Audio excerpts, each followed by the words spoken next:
Chris Archer absolutely dominating. Chris Archer goes the distance. There's another K. Archer just ate him for lunch. Chris Archer is one of the best starting pitchers in the American League. Archer's got it all. What do I got to do to hit this guy? The Bucks land Chris Archer from Tampa Bay.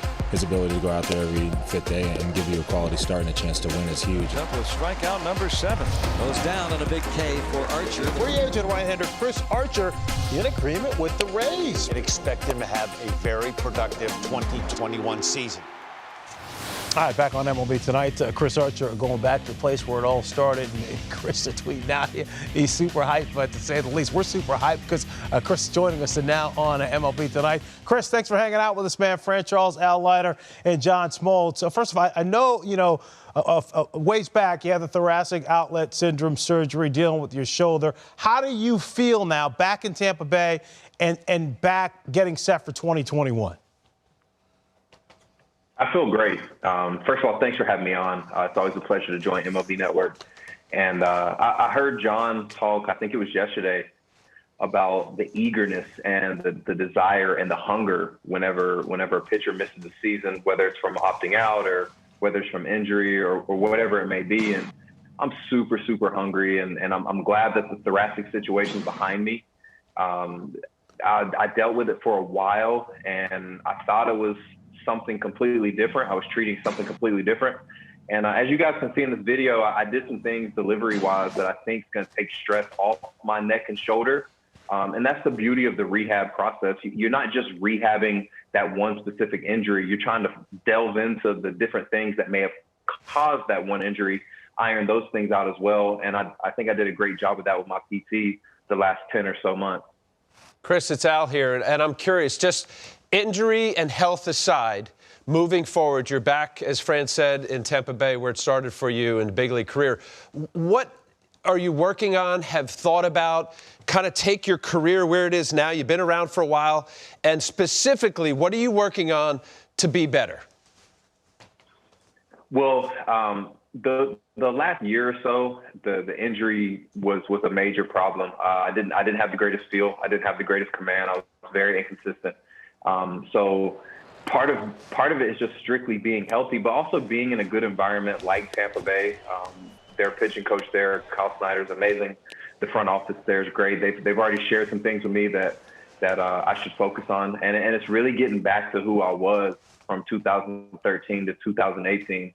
I tried some new things that didn't really work out for me, and I'm looking forward to getting out there and really heightening my strengths, sharpening and fine-tuning a couple other things, but really going back to my strengths and going out there and supplementing this great team and hopefully getting a couple more wins and holding that trophy at the end of the year. And it's something that I talked about with James Shields and David Price way back in the day, and to see where the team and the organization's at now, I couldn't pass on this opportunity. It was just so great. They checked all the boxes.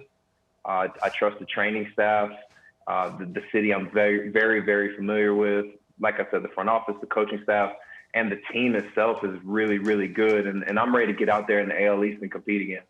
Chris, John Smoltz, piggyback off that. I mean, there's so much technology and information. Sometimes in the game of baseball, we can get away from a strength and pitch to a weakness of somebody else. What have you learned about that process, and how do you get back to your strengths, as you mentioned? Because information's one thing, but knowing your body and knowing the kind of pitcher you want to be, you've pitched long enough that you've earned that right to get back to that. Yeah, that's a great question. It's almost like you shouldn't try to make change if the league is not telling you need to. And if exploiting someone's weakness, if it's not something that's a part of your repertoire, you should absolutely not do. You should find a way to get them out with your strength. So again, I was trying to tinker with some things. I was trying to do some things differently. Didn't work out. A lot of these clips that you're showing were whenever I was very successful, and I really appreciate that. But there were times where I wasn't locating, and I was throwing pitches that I shouldn't have been throwing in locations that I shouldn't have been throwing them in. So for me, it's about using my strength to exploit that weakness. And with the weapons I have, I think there is going to be an opportunity for that every 5 days. All right, let Al know the A is not for Al, please, because he's all giddy, all excited. I thought that's what he said. Uh-huh. Yeah, it's a brand called Alumni. There's a rapper artist. His name's Kid Ink, and he has a brand called Alumni. It's a super cool A. Obviously, it can go for Al, it can go for Archer, but it's for Alumni. And the locks. I mean, we're switching it up, huh? I mean, we're going old school. Yeah, I miss my locks a lot, but it's crazy. There was so much maintenance. It was hard to sleep with them. At one point, I thought some of my neck issues were caused from the heaviness of the hair. They probably weren't, but that's why Smoltzy got rid of his locks, Chris. Smoltzy got rid of his locks. Let me see what you got. Take the hat off. Take the hat off. All right. Nothing too crazy over here. It's a little messy right now, but just a little something up there, a little something. John likes it. Hey, man, congratulations on being back in Tampa. And I know you say you're feeling healthy. And look, the game's better when you're in it and you're doing your thing. So we appreciate you spending a little time with us. Good luck. Thanks a lot, friend. All right, Chris Archer joining us here.